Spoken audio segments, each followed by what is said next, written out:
بسم اللہ الرحمن الرحیم۔ تو بریک سے پہلے عرض کر رہا تھا کہ گھریلو معاملات کے اندر ضروری ہے کہ ہم ایک دوسرے سے مشورہ کریں، چھوٹے سے چھوٹا کام ہو یا بڑے سے بڑا کام ہو۔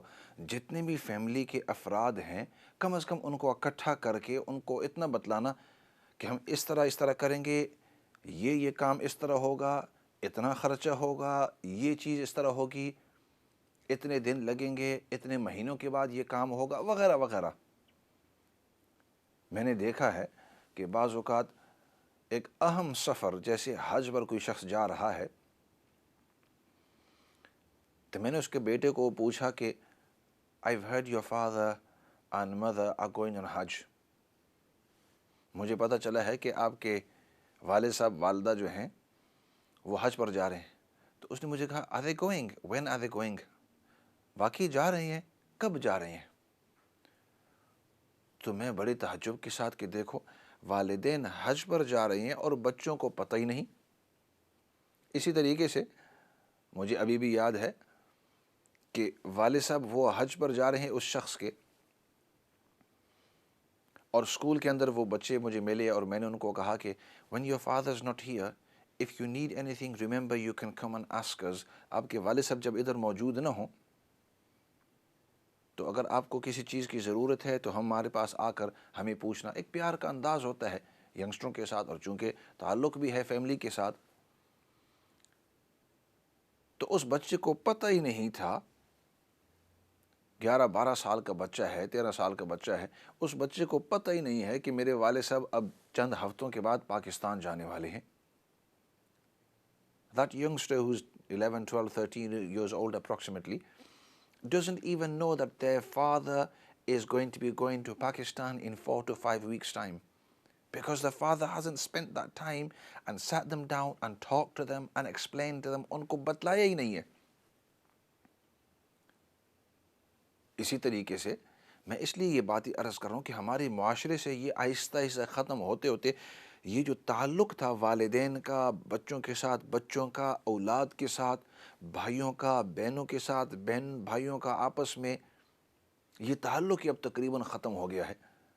اب آپ دیکھ لیں کہ جتنے بھی ہماری فیملیاں سن رہی ہیں، کتنوں نے اپنے بچوں کو بٹھایا ہو اور بٹھانے کے بعد ان سے بات چیت کی ہو کہ بھائی ہماری جو قربانی ہے آنے والی ہے، آپ کے اوپر بھی فرض ہے، آپ کے اوپر بھی فرض ہے، آپ کے اوپر فرض نہیں ہے، آپ کے اوپر بھی فرض نہیں ہے۔ How many of us who are listening have said sacrifice time for Eid al-Adha is drawing near? Sacrifice will be wajib upon you, it will be compulsory upon you, not upon you, not upon you. I am going to be performing one portion as well, and you know what? We are going to do it with this organization, or we're going to send it to Pakistan, or we're going to send it to Africa or to one of the countries, or maybe we're going to have one of the portions sacrifice یہ ادھر ہمیں کریں گے۔ آپ یعنی اتنا ہم نے اپنے اولاد کے ساتھ یا فیملی کے ساتھ بٹھا کر، چلو اگر بہت چھوٹے ہوں تو بعض اوقات آدمی سوچتا ہے کہ ان کو سمجھ نہیں آتی، لیکن میں نے دیکھا کہ بڑوں کے ساتھ بٹھا کر بھی ان کے ساتھ یہ مشورے کرنا، یہ میں اس لیے چیزیں عرض کرتا ہوں کہ واقعات کو بیان کرنا بہت اہم ہے، لیکن ان واقعات سے نچوڑ کر جو سبق ہمیں نکلتا ہے اور اپنی زندگی کے اندر ہم اس کو اپلائی کر سکتے ہیں، یہ میرے پروگرام کی اصل لب لباب ہوا کرتا ہے۔ One of the great things I would like is that from these stories of the prophets, of the Sahaba, from history, from the Quran, from the Seerah, we listen to those with love but also extrapolate from them، ان سے نچوڑ کر نکالنا those morals and lessons that we can implement in our contemporary life۔ آج کل کی حالات حاضرہ، کیونکہ ویسے واقعات سنانا یہ تو بہت سارے چینل اور بہت سارے اسٹیشنوں کے اوپر اور بہت سارے واقعات اور یوٹیوب کے اوپر اور باقی چیزوں کے اوپر مل سکتے ہیں، لیکن یہ کرنا کہ ان سے نکال کر حالات حاضرہ کے مطابق اور ہم اس کو آسان طریقے سے سن کر، آسان طریقے سے سمجھا کر اپنی زندگی کے اندر کس طرح لا سکتے ہیں تاکہ ہمارا معاشرہ اور بہتر ہو جائے۔ اور ان میں سے یہ ایک چیز کہ گھریلو ماحول اس طرح بنائیں کہ کوئی بھی اہم مشورہ، کوئی اہم بات ہو رہی ہو کوئی بھی اہم کام ہو رہا ہو تو انسان جو ہے اپنے گھر والوں کو بٹھا کر، یہاں تک کہ اپنی مثال میں عرض کرتا ہوں، ہم نے کچھ چندہ دینا تھا مسجد کے لیے، مسجد بن رہی تھی، میں نے بچوں کو بٹھا کر میں نے کہا فلاں جو مسجد بن رہی ہے اور ان کو فی الحال بہت سخت ضرورت ہے اور زیادہ نہیں دے سکتے، ہم سب اس کے اندر تھوڑا تھوڑا حصہ، اور بچوں کو ہم نے کہا کہ اپنی سیونگز میں سے، تو بچے چھوٹے لیکن اپنی سیونگ میں سے تھوڑا سا اور نکال کر ہم ان کو دے دیں گے، تاکہ ان کی ذہنیت اس طرح بن جائے so that their mentality is formed right from now، ابھی سے، کہ ہم یہ کام اس انداز کے اندر، اس کو تربیت کہتے ہیں۔ That's what really true nurturing of children is۔ اور یہ ہمیں اس واقعے سے پتہ چلتا ہے کہ جب سیدنا ابراہیم علیہ السلام نے سیدنا اسماعیل علیہ السلام کو بلا کر اور ان سے یہ فرمایا کہ آپ کے کیا رائے ہے، تو اللہ رب العزت نے ایک دو لفظوں کے اندر یہ بتلا کر آگے بات چلاتے رہے، لیکن پورا یہ ہمیں سبق ملتا ہے۔ I could carry on and talk about this، اور اس کے اندر ہم دیکھیں کہ ہمارے بعض اوقات ہم نے دیکھا کہ بڑوں کو بھی نہیں پتہ ہوتا اور ہم بڑے بڑے کام کر رہے ہیں۔ ہاں بعض ایسے کام ہوتے ہیں آدمی شیئر نہیں کر سکتا، certain things are kept secretive، لیکن most of the things we want to share with the family، with the extended family، with the community۔ ایسے کرتے ہیں۔ کافی کالز آئی ہوئی ہیں اور ان کا بھی حق ہے۔ کالز کی طرف جاتے ہیں جی۔ السلام علیکم ورحمۃ اللہ وبرکاتہ۔ اللہ کی رحمت کا سایہ ہو آپ پر اور آپ کے اہل خانہ پر، آمین۔ السلام علیکم رحمۃ اللہ وبرکاتہ۔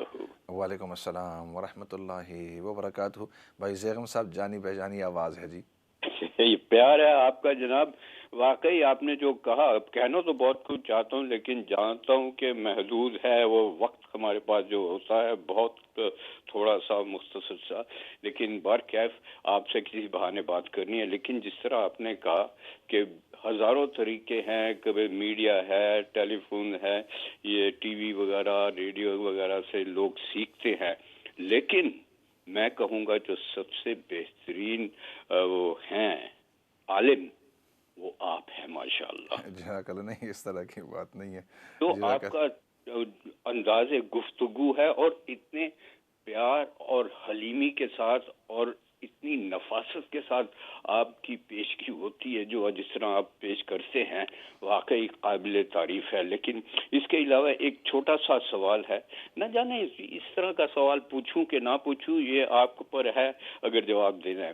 وہ کیا ہے کہ کچھ بزرگوار ایسے ہیں، اور بزرگوار بھی کچھ دوسرے بھی ایسے ہیں جو عربی بالکل نہیں سیکھے، پڑھنی بالکل نہیں سیکھے، لیکن انہیں اردو آتی ہے، اور اگر وہ اردو یا انگریزی میں قرآن پڑھنا چاہیں یا دعائیں مانگے تو کیا یہ جائز ہے ان کے لیے؟ کیونکہ کچھ علماء نے ان سے کہا ہے کہ یہ تم گناہ کر رہے ہو۔ آپ کا کیا خیال ہے؟ پلیز مہربانی کر کے ذرا تھوڑی سی روشنی ڈال دے۔ اللہ آپ جزائے خیر دے۔ اللہ حافظ۔ السلام علیکم ورحمۃ اللہ وبرکاتہ۔ اگلی کال کی طرف جاتے ہیں جی۔ السلام علیکم ورحمۃ اللہ وبرکاتہ۔ وعلیکم السلام مولانا، میں سجاد بول رہا ہوں برائے فوڈ سے۔ اچھا، انکل سجاد بول رہے ہیں، لیز روڈ ایریا؟ جی الحمدللہ۔ اچھا، میرے ایک سوال ہے کہ بھینس کی قربانی ہوتی ہے یا نہیں؟ بہت اچھا سوال کیا، اور انشاءاللہ definitely I will answer it, always good to hear from yourself۔ ایک چھوٹا سا اور بھی ہے کہ آج کل تو ہرن جو ہے یہ تو فارمنگ کی جاتی ہے، ٹھیک ہے، تو اس کی قربانی بھی ہوتی ہے یا نہیں؟ ٹھیک ہے، انشاءاللہ گڈ کویسچن، اور ضرور انشاءاللہ اس کا ذکر کروں گا۔ جزاک اللہ۔ جی ٹھیک ہے جی، السلام علیکم۔ بہت اچھا جی۔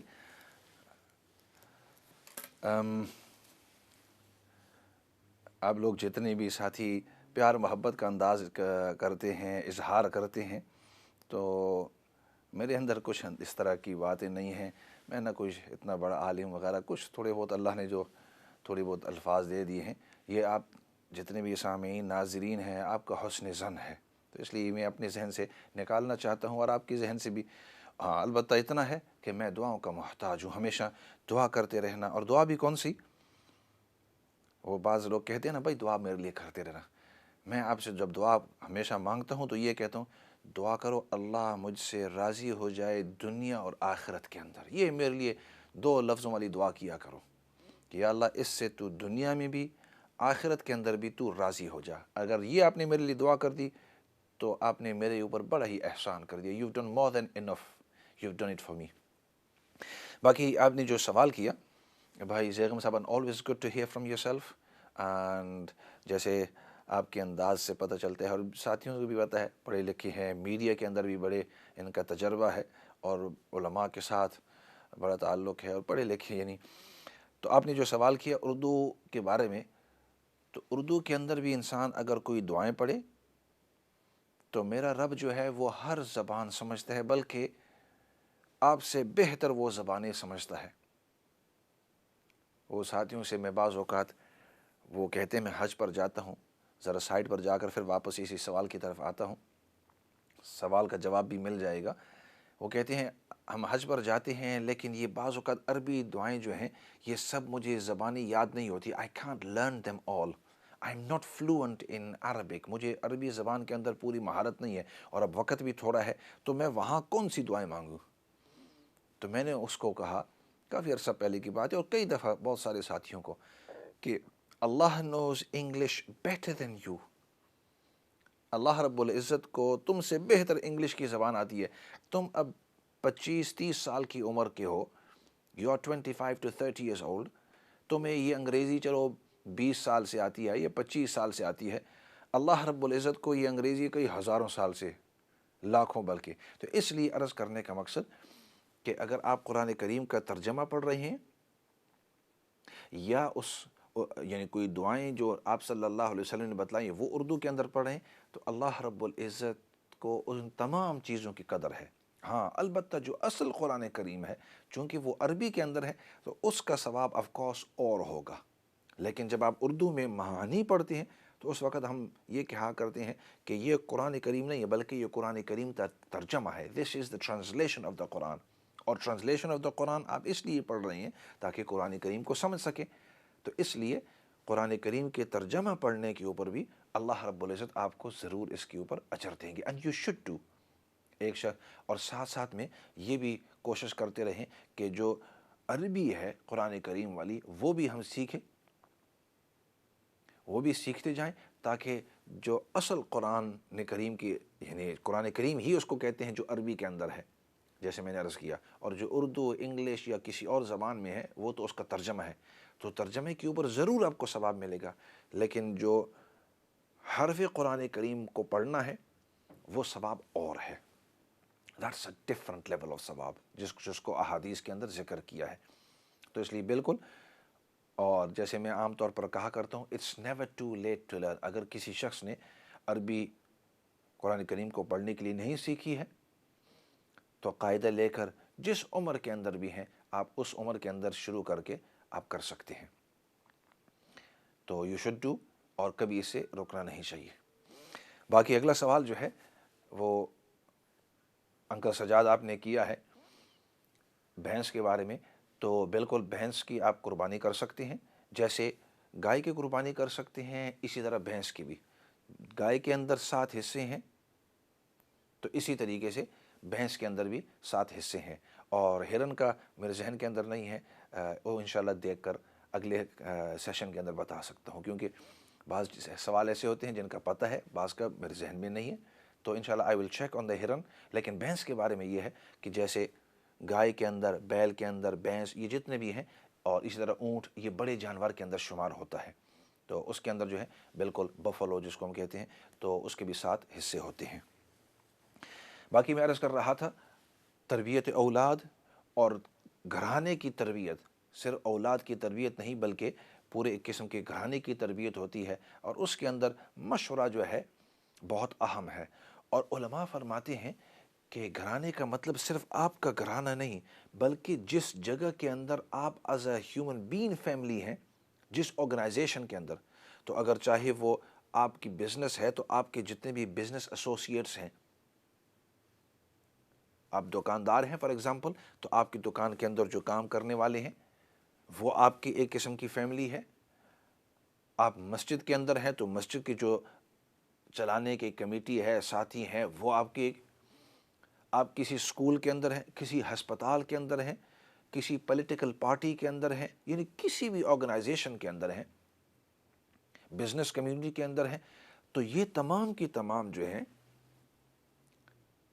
والنٹری سیکٹر کے اندر ہیں، یعنی کسی بھی آرگنائزیشن کے اندر، کیونکہ سب کا اگر نام لیتے جاؤں تو وقت بھی گزر جائے گا، لیکن میرا مقصد یہ ہے کہ کسی بھی آرگنائزیشن، گھرانے کا مطلب صرف وہ گھر کے اندر نہیں جو ہم سمجھتے ہیں کہ یہ والد ہیں، یہ والدہ ہے، یہ اولاد ہے اس کی، یا یہ چاچے ہیں، ماموں ہیں، یا پھوپھی ہے، نہیں، مطلب جس بھی آرگنائزیشن کے اندر ہے اس آرگنائزیشن کو یوں سمجھو کہ یہ میرا گھرانہ ہے اس ناحیے سے، اور اس کے اندر ان کے ساتھ مشورے کے مطابق چلنا ہے۔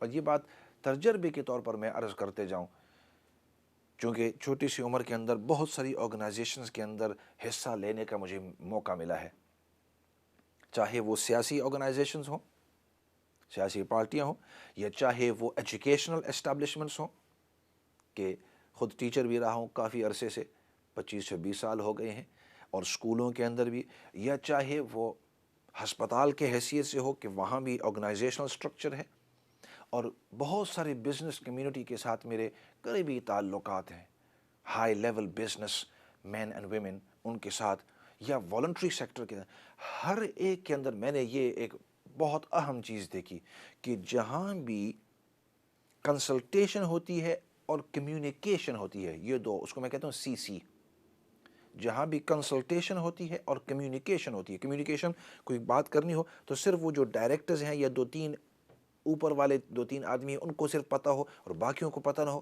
نہ، اہم بات ان تمام تک پہنچے، بھائی ہماری چھٹیاں فلاں فلاں دن ہونی ہے، ہماری یہاں فلاں فلاں ایک اہم شخصیت آنے والی ہے، فلاں فلاں دن ہم یہ کام کریں گے۔